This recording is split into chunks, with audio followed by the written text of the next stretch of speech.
শেখ হাসিনা ক্ষমতায় থাকার জন্য যে পরিকল্পনা করেছিল সেই তথ্য ফাঁস। 2041 সাল পর্যন্ত রাষ্ট্র ক্ষমতায় টিকে থাকতে শেখ হাসিনা ভারতের থিঙ্ক ট্যাঙ্কের পরিকল্পনায় বাংলাদেশে একনায়কতন্ত্র পরিচালনার কৌশল গ্রহণ করেছিল। শুধু তাই নয়, বিএনপিকে ধ্বংস করে দিতে খালেদা জিয়াকে আইনি মারপ্যাচে ফেলে পুরো 10 বছরই কারাভোগের পরিকল্পনা করেছিল আওয়ামী লীগ সরকার। শেখ হাসিনা যেই কথা বলেছে খালেদা জিয়াকে জেলে পাঠাবে, খালেদা জিয়া আমার মা, আমি তার সন্তান। শেখ হাসিনার এই জবাব আমি দেব না। সেই সাথে তারেক রহমানকে দেশে ফেরাতে যুক্তরাজ্যে নতুন করে লবিং নিয়োগ সহ দেশটির সরকারকে নানা সুযোগ সুবিধা দিয়ে চাপে ফেরার চেষ্টা করেছিল শেখ হাসিনা। পালিয়ে থাকে লন্ডনে। আরে বেটা, তোর যদি সাহস থাকে তো বাংলাদেশে ফিরায়, আমরা একটু দেখি। এমনকি নির্বাচনী মাঠে বিএনপি এবং জামায়াতকে না দাঁড়ানোর জন্য আওয়ামী লীগের নিজস্ব লোক দিয়েই বি টিম সৃষ্টি করা হয়েছিল। অবশেষে যার সত্যতা ফাঁস করেছে খোদ জাতীয় পার্টির চেয়ারম্যান জি.এম. কাদের। তিনি বলেন, শেখ হাসিনা দেশে একদলীয় শাসন ব্যবস্থা কায়েম করতে চেয়েছিলেন, যে কারণে আওয়ামী লীগ 2024 সালের নির্বাচনে আওয়ামী লীগ দিয়েই বি টিম সৃষ্টি করেছিল।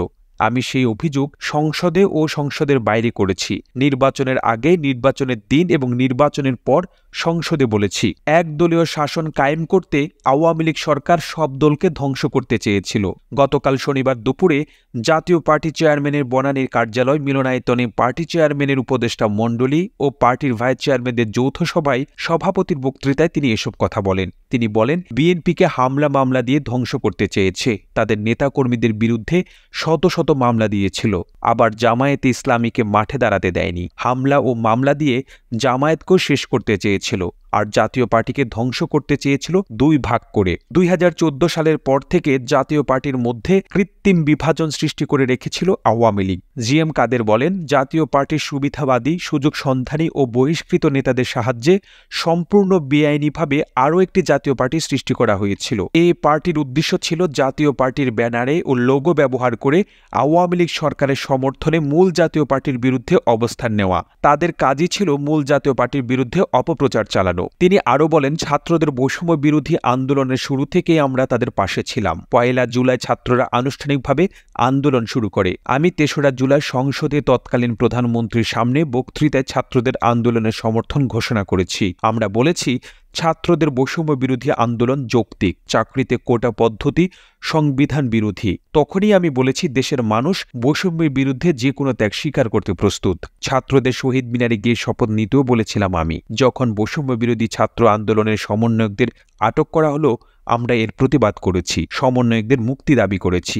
আমরা বিবৃতি দিয়ে ছাত্র আন্দোলনে অংশ নেওয়া ছাত্রদের আমরা বীর মুক্তিসেনা হিসেবে অভিহিত করেছি। আমার নির্দেশে জাতীয় পার্টির নেতাকর্মীরা রংপুরে সক্রিয়ভাবে আন্দোলনে অংশ নিয়েছিল। বৈষম্য বিরোধী আন্দোলনে অংশ নেওয়ার কারণে রংপুরে জাতীয় পার্টির নেতাকর্মীদের পদবি উল্লেখ করে মামলা দেওয়া হয়েছিল।